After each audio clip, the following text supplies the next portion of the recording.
Good evening, everybody. Thank you for joining us at our July webinar, the title being Ecosystem Corridors, a Web of Plant Connection. And tonight's focus is on NOMO, and we have various panelists joining us, Corné Brink, Peter Brom, and Dion Potgieter. The biographies have been shared, but I will just introduce each of them again. And I wanted to say that I've been so excited about this theme, ecosystem corridors and connections, and thinking of the spaces outside our gardens, outside our fences, even if it's just thinking of your verge, as ways for pollinators, insects, plants, reptiles, frogs to connect, to find their paths over our human areas. And I've spent much of my career talking to people about what they're putting in their garden. I'm quite enjoying getting them to think about what they're putting outside their garden, on their corners, on their open public spaces, and everything we do that involves that kind of work usually connects you with your neighbors, connects you with other people doing similar things. And so I have continued on this journey, having come up with a title about halfway through the webinars that I was hosting and presenting. And I've continued, I haven't been able to step away from it. It just keeps growing and connecting. So I'm really excited about this one. I have three very professional, wonderful, passionate people who are going to talk about their areas, particularly around NOMO, which a lot of us have been involved in or thought of.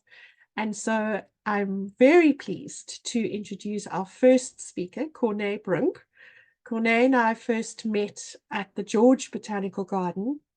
And from the start, I was in awe of her passion and her enthusiasm, her energy, and her commitment to plant conservation, to horticulture. And she's very keen on endemic plant systems. And she's opened her own business since, called Colfoot Consulting, and very much in her biography speaks about how people and nature connect through the universe, through the ether, as well as in reality. And that spirituality part of it comes with plants and working within ecosystems and nature really appeals to me. So Corné, I'm so excited to hear about your NOMO project. Thank you for joining us this evening. It's over to you. Thank you very much, Cherise. Good evening, everyone. Thank you, Botsok and Cherise, for having me. It's a great opportunity.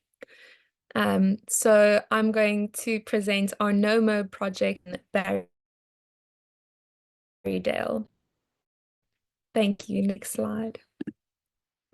You who know me, she gave a beautiful introduction of a company called Colfoot Consulting, and I specialize in plant rescue, restoration, and sustainable holistic landscaping. I also do educational programs and workshops. As Cherise mentioned, I have a background in horticulture work, small and both government institutions in the connect people to nature, whether it's showing the intrinsic or ecological values of the environment. I enjoy teaching people how to create functional spaces that fulfill many roles within the ecosystem.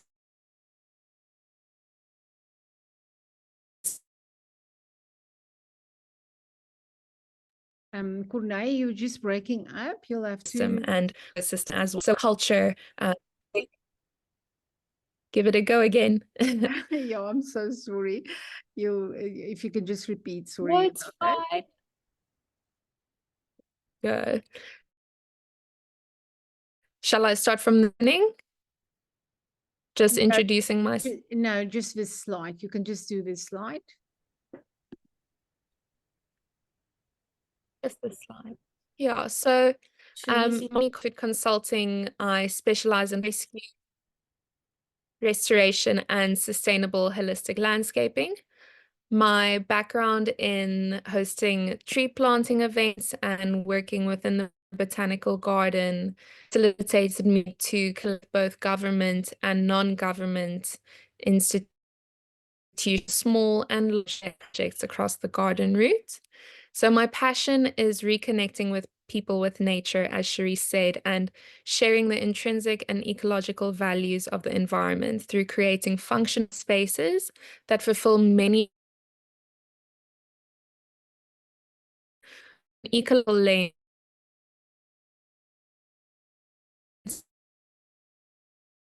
Spiritual and thank you. Next.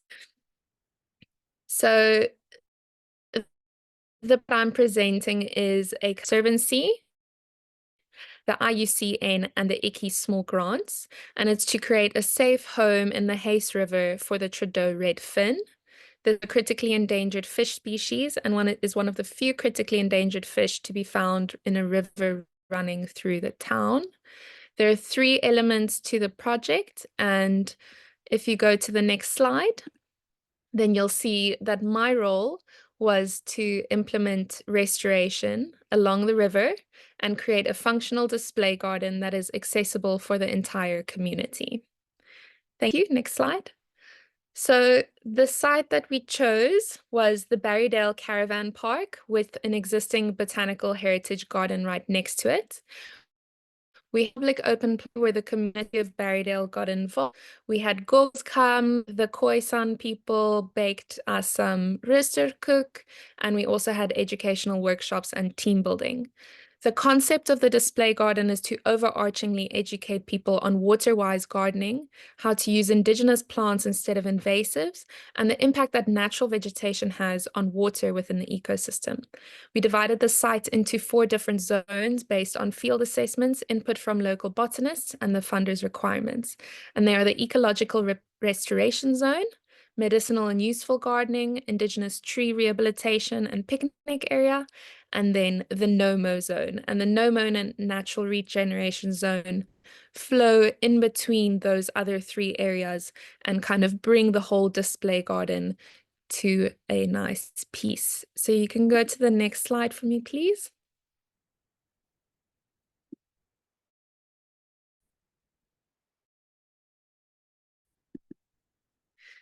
So before going into the no-mow, just a little overview of FarmMapper within the area of Barrydale. The geology changes drastically. So there's obviously a nice diversity of species in the area. I'd like to point to where the caravan park is, but I'm not sharing my screen. But the caravan park is situated in the Barrydale Dune Quarryveld and also in the Montague Shale Renosterveld. So if you go to the next slide, then we can have a look at some iNaturalist observations. Currently, 449 species have been recorded in Barrydale, and I definitely think this is underdocumented. There are 25 locally endemic species that are on the threatened species list. So if anyone's ever in Barrydale, please pop in and have a look at what is flowering there. Next slide, thank you. So why was no-mow added to the IUCN project? Firstly, I want to say that the municipality jumped at the opportunity once I mentioned that it's an international movement and that the city of Cape Town has been getting involved in no-mow. I think they also realized they would save money by mowing less of the lawn. Another reason why we included in the IUCN project is that the entirety of the caravan park was not Kikuyu when it was started. So over the years of mowing the lawn, the Kikuyu has actually spread to a larger extent and taken over the natural vegetation. From the project side, we felt that there was a need to educate the public on different conservation practices that are simple and tangible for everyday folk to participate in. And we wanted to drive home 4 key points through this no-mow site. Firstly, that by not mowing the kikuyu grass, you allow indigenous annual plants to grow, flower, and seed naturally, providing pollination and habitat sources during all the seasons, especially in winter. This directly increases biodiversity, which is our second point, that biodiversity within an ecosystem creates sustainability. The different plants that can grow now have varying root structures, as above, so below. I love that saying. And these play a role in soil health and water retention, which ties into the health of the river. Third, an increase in soil health, water retention, and biodiversity supports a healthy ecosystem that, without the disturbance of mowing the lawn, can actually act as a corridor for microfauna that is highly abundant in the Fynbos and Karoo regions. And then fourth, the economic and aesthetic value of wildflowers. Economic for the municipality and aesthetically valuable to the community who utilizes the space. If we move to the next slide, thank you. So the section between the reforestation zone and the heritage garden has been a no-mow zone since April 2024, and I've identified 28 species that have come up. There are 2 exotic species other than kikuyu that have also popped up. And there are 4 grasses that I haven't been able to identify yet. So working on those. Some of the species that I saw, like on the last slide, Arctotheca prostrata, Felicia muricata. There was also Glottophyllum depressum, Maclidium spinosum, and then Drosanthemum tuberculiferum, which is an endangered species as well. On to the next slide. So what's the impact? Why is it so important? And I think the big impact comes in by creating a public space, one, that showcases the impact that small plants can have on an entire ecosystem, whether it's the soil health, the water retention, or creating a corridor between 2 restricted habitats. In conservation, we have to prove to people that something works for them to know that something works. And this really is one way that we can do it. I also think that globally there's a need for us to start acknowledging the intricacies within ecosystems that play a critical role in supporting the whole system. People overlook the weedy flowers and the grasses and have been conditioned to appreciate manicured lawns or green wastelands, as I'd like to call them. We need to start pushing municipalities to allow green spaces and roadsides to become wild and floriferous. We need to keep creating publicly accessible spaces where people can interact with the teeny tiny flowers and their inconspicuous pollinators.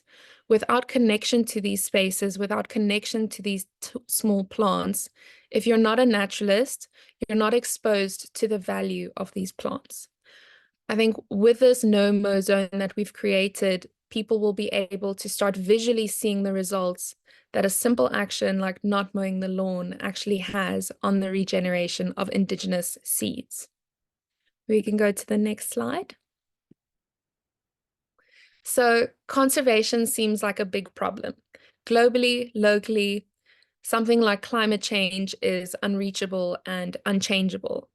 A no-mow garden, especially a public no-mow garden, is a simple solution that saves money, can be implemented on large or small scale, and has a far greater impact than has potentially been recorded.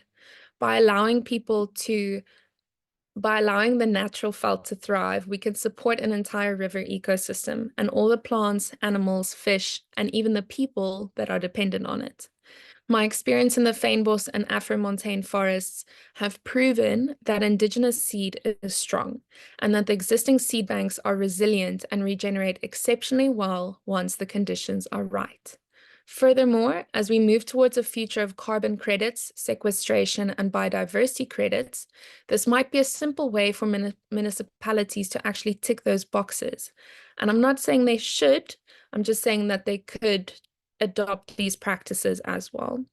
Not mowing a lawn is a simple tool that can be used to facilitate regeneration. It has local, national, and international impact. It can help mitigate climate change and really become an effective tool to manage large spaces to support wildlife populations, pollinator populations in a rapidly developing world. And on to my last slide. beautiful picture of our little florificus field. I really look forward to watching this space and identifying what species pop up over the next couple of months. The project will have ongoing involvement from the stakeholders. We're going to be putting up some signage, hosting educational workshops, and just watching the space grow. So if you'd like to know more about the IUCN project, please check out the Conservancy's website for more information. Thank you, and I apologize for the poor connection from the bush. I'm out. Thanks, Corne. Wonderful project, and the message is so inspiring. So I loved your saying, as above is below. I have a much more boring one that I use called the root to shoot balance. I'm definitely going to steal that lyrical line and use it when I'm trying to explain this balance that plants have within themselves as well as within nature. The project looks wonderful. I'm definitely going to visit. Thank you so much for sharing it with us and the beautiful pictures. All your little plants, big message or big impact. Just really, really insightful. So thank you so much. And it was wonderful having you on. Please stay in case there are any questions in the chat room, which I will check. Well, now we're going to move on to Dion Potgieter. He is the chairperson of the Free State branch of the Botanical Society. He is born and raised in Bloemfontein. As a minister, he has seen God's work within the plants and within the people he has connected with plants throughout his ministry. But the two things he said in his biography that really reached me is that he's an ardent plant lover and gardener. Just loved the passion in the word ardent, and that he really feels he lives Bostock's mantra of know, grow, conserve, and enjoy our indigenous plants. How wonderful is that? So over to you, Dion. Wonderful. I'm expecting great things from your presentation from the middle of the country. Thanks. Thank you very much for this opportunity. I really enjoyed Corne's input also. It is really, actually, I support everything she says because what she says is so true. I would like to give you a short little synopsis. We live here in Bloemfontein in the grassland biome, and I just want to share a few grassland facts. But Bloemfontein, as an urban, small metropolitan area, has a tremendous impact on the grassland to the detriment of our grassland biome. Cities have a very important open spaces for the inhabitants. I'll just share a few slides what's the value of these open spaces, but the current management of these, I think, is detrimental to the survival of some of our grassland species. Then I want to share some of the gems that were, because they're no longer visible in the area where I live. And I've been documenting this since 1995 at least. And then I want to end with a few conservation proposals. You must just Yeah. share your screen. Just go to the share button on Zoom and then share the active, full screen. Perfect. Is that? Now you're sharing the full screen, so just share the actual presentation. Just stop sharing. I'm going to let you stop sharing, and then just choose the full screen of only your PowerPoint. Just share again, and then see where the image is, where only your PowerPoint shows. Okay, I have the PowerPoint open.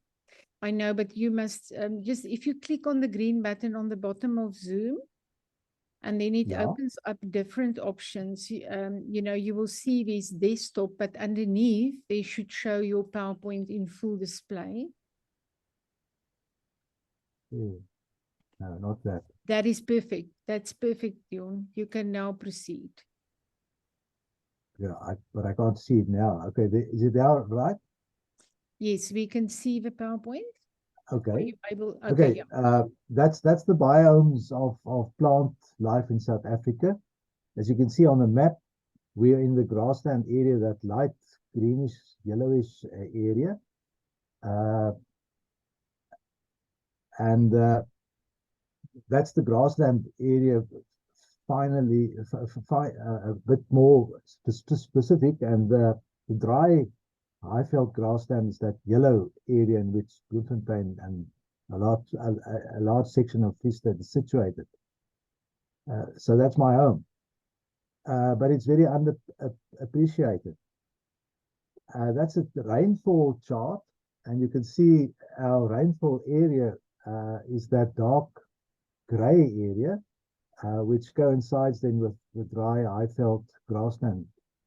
Our annual, more or less, the rainfall there varies between 400 to 600 millimeters, millimeters per year. Now, grasslands are part of much wider plant community. Globally, these are open spaces which are not the result of human activity or deforestation. That's what William Bond says in his book, Open Ecosystems. It developed over millions of years, but unfortunately, worldwide, these open areas are under great, tremendous pressure. There are basically 4 temperate climate grasslands. In America, you have the North American prairie and the pampas in South America, very much disturbed, very much destroyed by human impact. Then the steppes of Europe and Central Asia, a very ancient area for human settlement, but also very much transformed. And then the Highveld grasslands of South Africa. It developed with humans and resisted human-induced transformation a bit better, but is more and more under pressure. Now, a few grassland facts. That's a picture of a conservancy here to the western side of Bloemfontein, the Brandkop Conservancy. You see the nice Media triandra there, the red grass. Our grasslands are actually very species rich.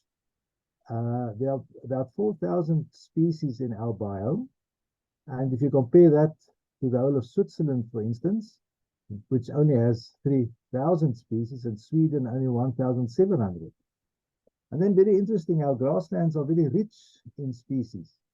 We have about 81 species per hectare, which compare very good to the Renosterveld or even the fynbos.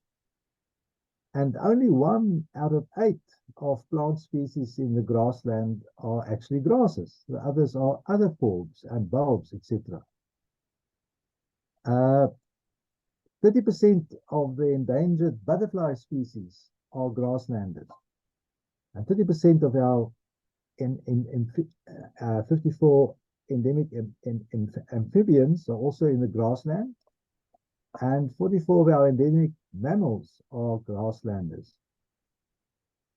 Now, on our sandy soils, we have the highest diversity of flowering plants, and on clay soils, just the opposite. But interesting, on our rocky ridges, which we have a lot around Bloemfontein, we find the highest diversity of plant species. And of course, then on disturbed soils, the lowest diversity of plant species. Professor Brown from Wyk said once, to this day, we have not seen any recovery of a piece of grassland to its original diversity after it has been plowed, even after almost 100 years. And that's a very, very disturbing fact. Now, grasslands are stable ecosystems. Grassland species, non-grass species live actually very long. The non-grass species are re-sprouters, they're not re-sowers. And mostly our plants are geophytes, growing from underground storage organs.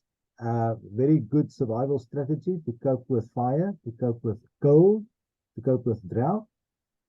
And we have very few annuals. Pioneer species are actually grasses and not forbs.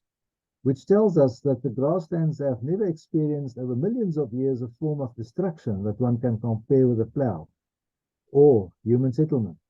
There was no need to put in place pioneer species because they would have had no functional job to do. Again, Bram van Wyk. Now, to look at this chart is just to show you how much of the grassland area has been transformed by human activity. At least a third, if I look at those figures. And when it comes to conservation, the conservation status is very bad. Only 2% is formally and legally protected, where the IUCN puts it to be 10%, and our own NPAES targets it for 12%. And when it comes to the dry Highveld grassland, our Bloemfontein biome, only 0.28% is formally protected, whereas 56% is already transformed. And therefore, this biome is actually critically endangered. That's an article of Carbet of 2011.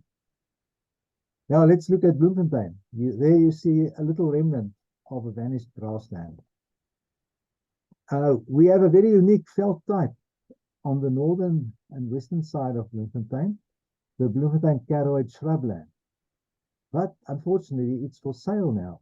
This map on the left-hand side, that's where the Botanical Gardens is situated. As you can see, this whole area is actually Bloemfontein Karoid shrubland. And unfortunately, I've witnessed and seen how this piece of grassland where the Nerine Laticoma flowered every February has been totally destroyed. It's no longer there. Now these little Nerines, they don't even grow in the Botanical Gardens. They grew on the outside and the outskirts of it. But because of development, between quotation marks, they are gone now. Now, open spaces are cities' lungs. Sorry for that one. Now, Tripedia's Green View scale lists a few figures here. Durban has 23% of green spaces, Cape Town 13%, Paris, where the Olympic Games are going to take place, only 8%. It has a big health advantages for city populations to have green open spaces. Now, in the suburb where I live, Universitas, we have 5 big double-way streets. And if I make a little calculation, about 80 hectares of open spaces are here actually taken up as medians of these big streets. I can quote Koos du Plessis, oewers van Swart Riviere. But how are they managed? There's only one rule here, cut it down to size. And the problem is, it slots in with the average urbanite's perception. The perception is that grass is evil. And people, when they do garden, they do it with a colonial perspective, very Eurocentric, roses and privets. And then our area here, 2 disasters struck it. The first disaster was a new generation of grass cutters, I call them locusts, since the new dispensation of 1994. It was a matter of job creation, and people were sent in to cut these open areas with grass cutters down to soil level. And then the next disaster was the installment of fiber optic cables on these medians. And so it resulted in a further destruction of what was there. So the disappearance of our Mangaung Metro Parks Department opened the door for self-appointed neighborhood associations making their own rules as if these are metro bylaws. But unfortunately, it's just perpetuating this devastating regime of cutting everything down to size. So what's the results? First of all, the pioneer exotic annuals and grasses are dominating. Stick grasses and exotic annuals. There's a minimum of subclimax and climax grasses. And there's a minimum of forbs left. And if there are geophytes growing, their rule for survival is small is beautiful, otherwise you lose your head. Now, the municipality used a tractor with a mower being drawn by it for cutting the grass prior to 1994. Afterwards, the locusts descended on our open spaces. Now I want to share a few of these species that are disappearing. The first one is our little pajama flower, the Colchicum melanthioides. It only grows in winter. It starts flowering in May, and it's very low down. So if you cut it with the bush cutters, you destroy them. There's a little patch where they grew. That's prior to this grass cutting regime we have at the moment. The next species is Platycephala parvifolia. It also flowers in winter from July up to spring. It's flat on the ground, very beautiful little purple flowers. It belongs to the Asteraceae family. There's another shot of them. Unfortunately, they're gone. They've been totally destroyed with this grass cutting regime and the fiber optic cabling. So they're no longer there to see. I can't show you them unless I show you the photos. Then when spring comes, we have the little Highveld daisies, our Tortoise venusta. There's my dog admiring a little bunch of them. But unfortunately, they're also now disappearing because of the way that the grass is cut. There's one of our big streets had this wonderful display of Albuca setosa, the slime onion. They're actually very small little bulbous plants. They start flowering very low down to ground level, but they're no longer there in that street. They grow on the copy. The right-hand side picture is one on the copy of the Botanical Gardens. There they become about knee-high. But on that pavement of that Van Schalkwyk Street, they grew very much lower down. I think it's a variation in the species. Then the next little plant is the James Britannia aurantiaca, the Cape saffron. Why Cape? I don't know. Because they grow naturally in the Free State as well.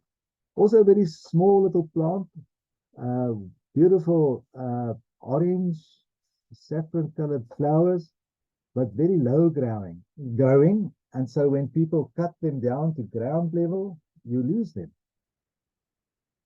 The next ones are well known, the Gazania Klebsiana. In my opinion, they are the definition of what we say in Afrikaans, a kannidood. They are always here, in spite of all cutting and mowing under the old regime, but with the new regime, they are disappearing. I found this color variation, and unfortunately, I must say, they're no longer seen. So we've lost that very interesting variation of the Gazania Klebsiana. The next little plant is a little spreading pod, the Lotenonus disti, geelklaver in Afrikaans. It's a creeping perennial. It's widespread in southern Africa, but they have a beautiful display on our medians if they were left, but unfortunately they also were cut down to size, and now they're gone. Queen of spring was the Bobiana hippogaya, Bobian eentjie or Bobian kalkoentjie. I don't think they have an English common name. It's a little corn plant which flowers early in spring. And I must say they're also gone. They were destroyed by fiber optic cabling. We lost this beautiful plant. Then the Epomoa crassipes, the morning glory of our indigenous Free State. The morning glory is exotic, very invasive exotic. people think it's a nice plant to have, but they just grow to the detriment of our own indigenous plants. But the crucifers grows flat on the ground and crawls and creeps and leaves this beautiful display. Look at those flowers. I found them one morning just after a little rain shower, and I just managed to get the little droplets on it. Unfortunately, with this locusts cutting regime, they are gone. A little shrub in the same genus, Ipomoa oenothoroides, the New Year's flower, the Christmas flower, a little shrub about knee-high, with this beautiful purple flowers in midsummer, just around December, January. I really think this shrub has horticultural potential, but the sad story is they're no longer here. Then a little plant that grows very close to the soil, the Barleria macrostegia. In Afrikaans, they have this interesting common name, tongklapper, because the seeds are hygroscopic. And if you put one of the pips on your tongue, it will just explode. That's how they spread their seeds. There's a little close-up of the flowers. Yeah, I have a quarrel with our neighborhood association because they are on the forefront of cutting everything with bush cutters, and my specimens on the median just in front of my house has been destroyed. They're gone. I just have pictures. Then the Felicia muricata, small little plant, but grows profusely on our pavements, but they are under great pressure because of the wrong way of cutting. The little Indigofera alternans, family of the Fabaceae group, little pods, in Afrikaans they call the skaapertjie. They are very colorful, but unfortunately with this wrong way of cutting, we have lost them also. Then I come to the king of the grassland, the Brunswigia rabilosa, bulbous flower plant. It is dormant in winter, and it pushes out its flower in February, and then only then the leaves which grow flat on the ground.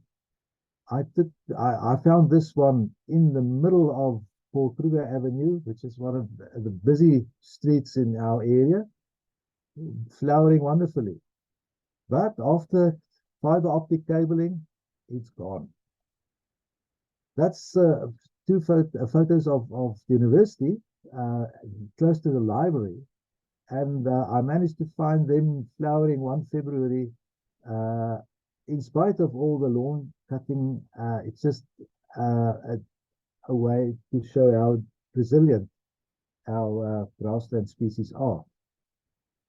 Now, a few conservation proposals. If conservation is a priority, why can city dwellers and grassland plants not coexist? That's a question I have, which I can't find an answer for. Not from the average urbanite, because they don't even know these plants, unfortunately. And then the second question is, why do we have to cut everything down to size? I think Renee touched on that very successfully in her presentation.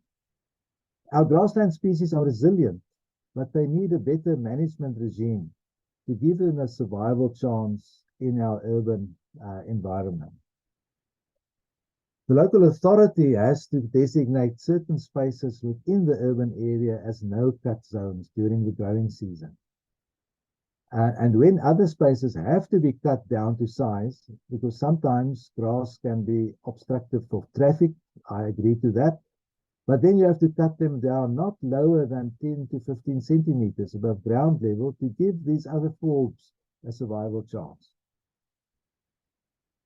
And a well-planned and considered effort is necessary to change the perception of urbanites about grassland conservation on their doorstep. But my question is, how do we do this? Just in conclusion, a little biblical directive. Being an ex-minister, I certainly can quote the Bible this afternoon. Paul writes in Ephesians chapter 5, consider carefully how you live, not as unwise, but as wise. Thank you. Deon, thank you for those insights into grasslands. Lots of disheartening news with so many species disappearing.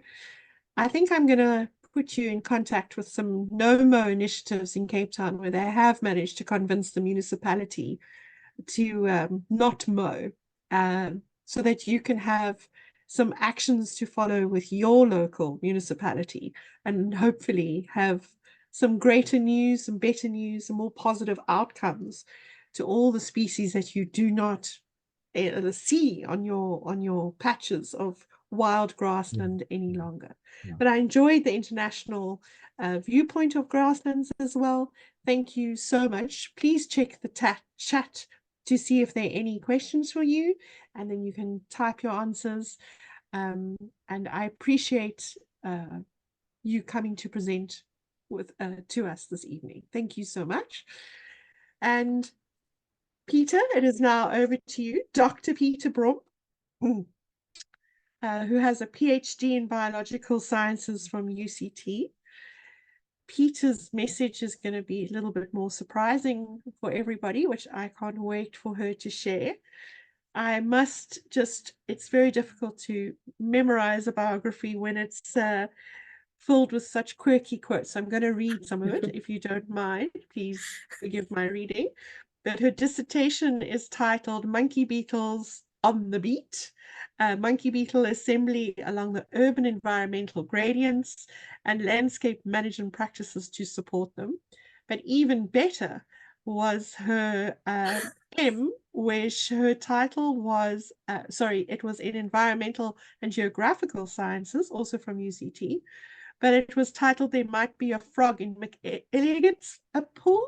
Oh my goodness, it's definitely worth hunting them down and reading them. And in fact, the reason that Peter is on the webinar is that I found her latest research paper on no-mow strategies, and I wanted her to share her results. And over to you, Peter. Thank you so much for joining us. Thank you very much, Cherise. That's a reference to Dr. Seuss, for the chap who goes fishing in McElligot's Pool and all the amazing things that he might find there. Because my focus is specifically on urban environments, as you may have gathered. So the title of this particular talk is Strategic Mowing and the Unintended Consequences of Research. So this evening, I will show you a lot of pictures and a lot of graphs and tables, and then tell a couple of jokes, which I hope that at least one of you will get, maybe scare you a little bit, and provide some guidance on a way forward. So the background to the study is that ultimately I'm an urbanist, I'm a sustainable design consultant, and a little while back I became interested in biodiversity in the city, and specifically thinking about how we might be able to plan and manage cities better for the inclusion and integration of natural ecosystems. And I explored this through the lens of pollinators in the city, and monkey beetles are quite an easy species to be able to identify and also to be able to monitor. So I went and out and had to the way we count and monitor biodiversity of pollinators is either through photographic evidence, but but in this instance we use plant traps, and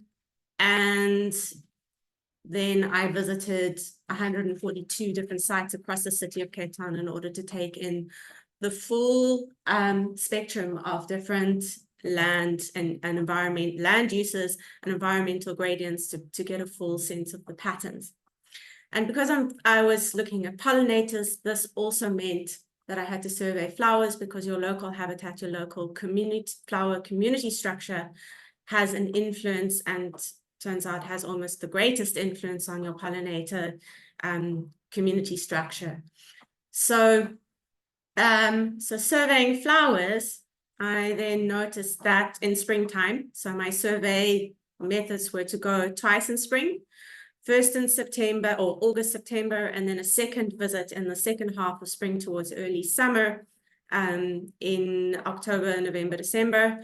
And of course, at that time, there were some of the tractors or mowers were being a little bit more sensitive. So when everything was in full bloom in September, they were driving around the flowers.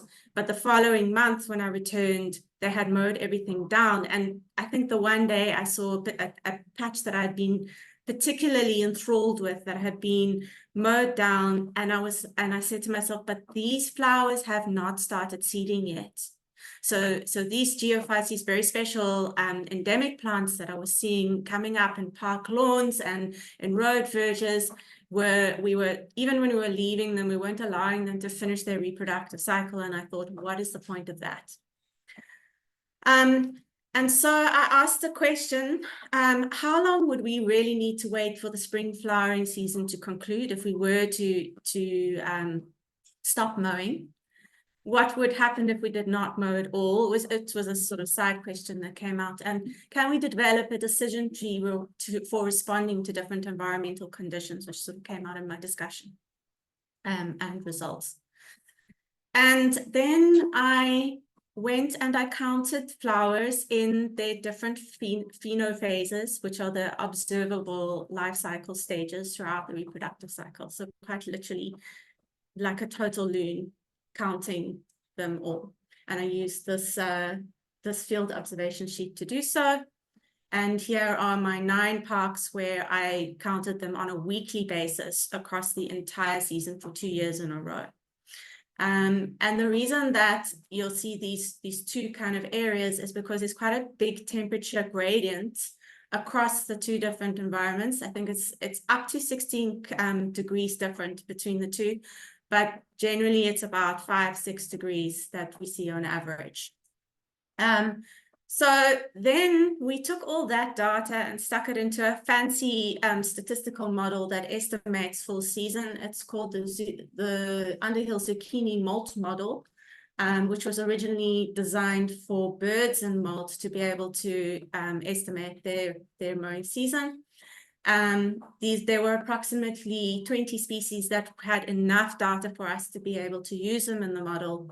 And the season lasts from the 14th of August to the 30th of October, according to this. So one of the things that I did notice is if we mow in August, the geophytes are still small enough that the tractors go over the top, and we lost about 30% of the growing tips on those particular geophytes that were emerging. But they still managed to reach maturity and flower, and the population recovered.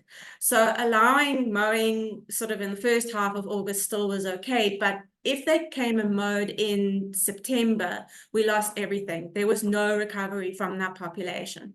So absolutely no mowing in September where we have those plants, but we need to leave it until the end of October.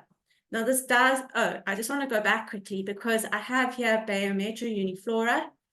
It was really common. If I go back to this, you can see that I counted nearly 10,000 flowers across my sample, and I saw it in a tremendous number of the parks across my bigger data set as well. And so I thought it's pretty easy to identify. It's quite charismatic, and it has the longest fruiting period of all.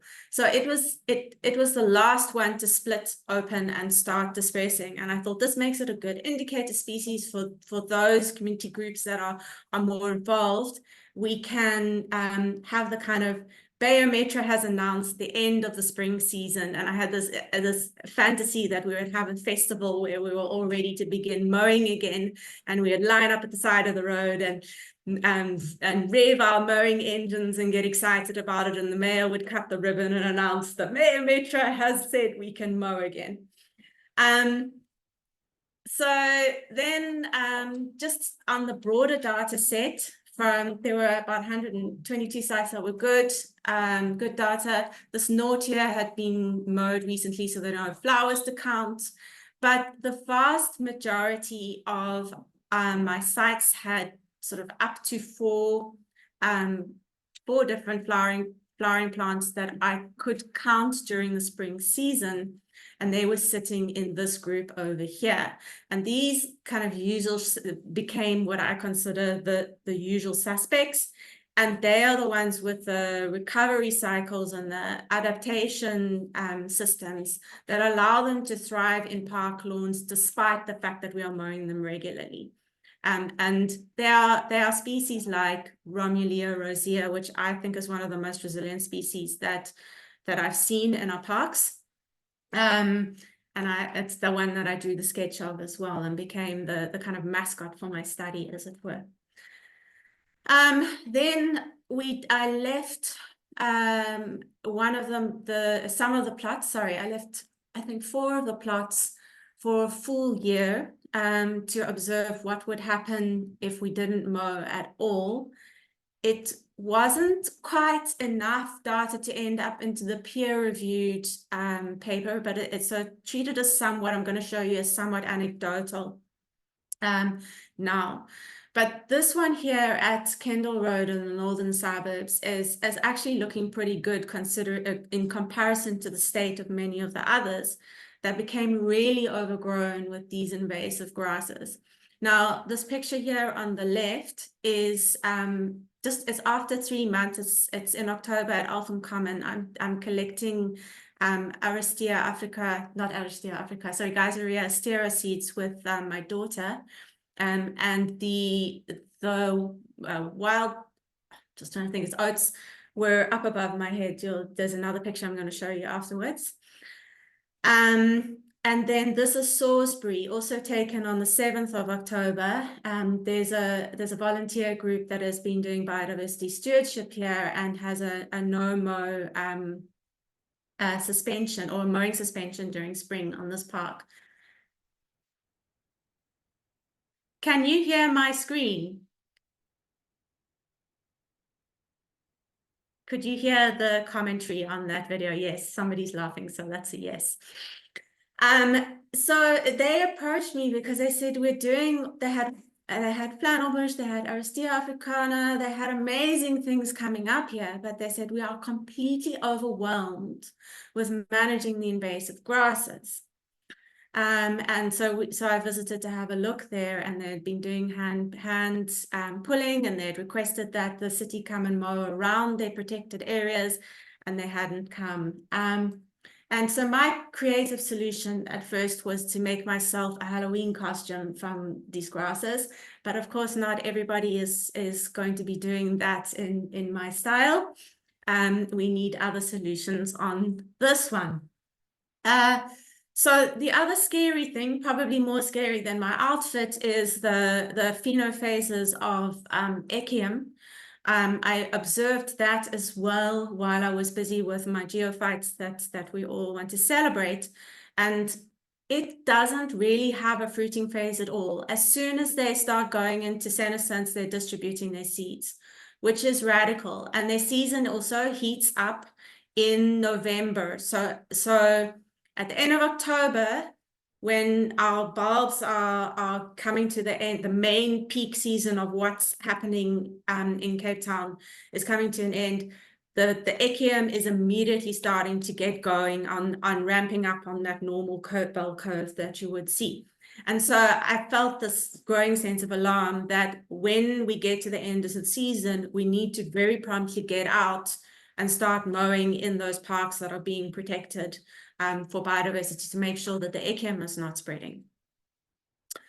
So towards some solutions, I actually lean on somebody else's research here for providing this. It was beyond the scope of my own, but I have since subsequently come across this paper that I thought was really, really useful and insightful from Musil et al. They compared mowing, burning, hand pulling techniques to manage invasive grasses in the Tini Vastveld Nature Reserve, which is a Renosterveld ecosystem. They adopted these practices over 2 years, and then they monitored the change in grasses and in geophytes. I'm selectively presenting the results. I do suggest that everybody who's interested in this go and have a look and read the full paper, because It's really, really interesting what they have to say there and what they found. And showing you this, I want to just point out what happens in year 2. I'm not a big fan of herbicide, and what they point out is that it is super expensive. So it's not a solution at scale, but it is something that you can use with effect in selected areas. But it shows here that you have a reduction in those invasive annual grasses and an increase in your geophytes in a higher rainfall year in the second year. And that tells me that we actually need to be mowing. And when you kind of follow it on logically, the reason these geophytes exist or are in taking occupation in those spaces is because there are open habitats. And that's where they like a little bit of space and air and sunlight. And these ecosystems were shaped by mega herbivores. And so they would have been grazing that would have opened things up and allowed for this kind of patchwork of open spaces where the geophytes and annuals were colonizing. So some suggestions, let me just click on. First off, the incredible work that Botsock and crew do in documenting what's coming up in these spaces is hugely valuable, because it gives us a database of where we have our interesting communities occurring. So I had this kind of rough typology that allows us to adopt different response strategies. And the first is 3 or less flower species from Arctotheca calendula, Ramelia rosea, Cotula turbinata, and then the common oxalises. If you've got those and Trachyandra, the really common one, then we don't need to adopt any particular special care for them, because they cope with being mowed regularly. And the City of Cape Town's policy is to mow 10 times in a year in our parks. So that is the performance criteria of the contractors. And I also just want to say that because of the way our parks are used, I mean, Dion mentioned safety for cars, but also the way they're a space to kick a ball, they're a space to run around, they're a space to picnic. We need to think carefully about how we shape the usage, the shared usage of our biodiversity, so that they are serving the needs of providing biodiversity and ecosystem support, whilst also giving people inviting people into the space to come and use it and connect with nature. Otherwise, it just sits as a space that feels like we can't come into and connect with. So the second type is this kind of intermediate space where we see 3 to 10 species of indigenous angiosperms, mostly geophytes, and they benefit from that mowing suspension in the spring season. And then type 3 is when you have more than 10 species, when you see the presence of species that are flowering at other times of the year, for example, summer species, or perennials. And when we find these occurring, we need to, they are rare. They're the unicorns of our lawns and our parks. There is justification for stepping back and saying, okay, how do we support this biodiversity to expand? How do we manage it differently? What treatment might be appropriate here, and developing a biodiversity plan for those spaces. Again, if it's appropriate for the usage and it shares the community, those are things that need to be considered when you are doing this, so that people don't feel like you are favoring the biodiversity above their needs for recreation and the use of parks. Okay, then the second one is to monitor invasive grass growth in your strategic no-mow areas. And I suggest high mowing above the geophytes to prevent grass flower formation throughout the season. Now, what this might look like is volunteers who are in that stewardship role coming in with their weed eaters and going, because you know what you're monitoring, you know what you're caring and for, and going above those plants, but you have to do it before the grasses go to flower. So we're keeping that growth down, and then we anticipate, based on Musel's research, that over 2 or 3 years it will become more manageable, and we will see a decline in those invasive grasses. And then thirdly, monitor the echium and remove. I cannot stress this enough. I'm so scared of the echium spread across the city. And if you can hand remove, or you can spot treat with a broadleaf herbicide. Now, I hate the fact that I can't believe I'm even saying this, because I can't believe that I'm a person that would ever have recommended the use of something like glyphosate. But there it is. This is what we have to do at this point in time. It's the best method that we know of to address the echium. There is a drive for there to be additional research for alternative solutions to managing it, things like a biological solution, but we haven't even started that research yet, or it's in its infancy in the first year or so. So for now, this is what we have, but I feel we can watch this space, because there will be new solutions coming out in the next, well, however long a PhD takes, 5 to 10 years. Oh my goodness, that's a long time. Okay. Thank you so much for listening. These are all my pictures. Enjoy the color.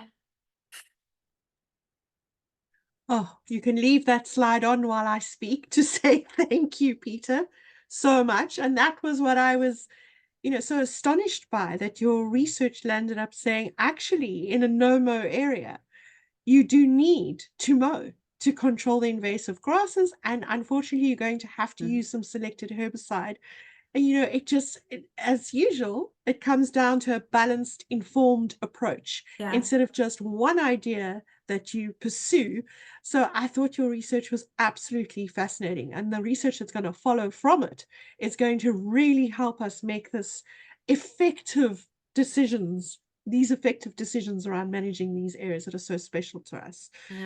Beautiful pictures. Oh, I don't want to see them go.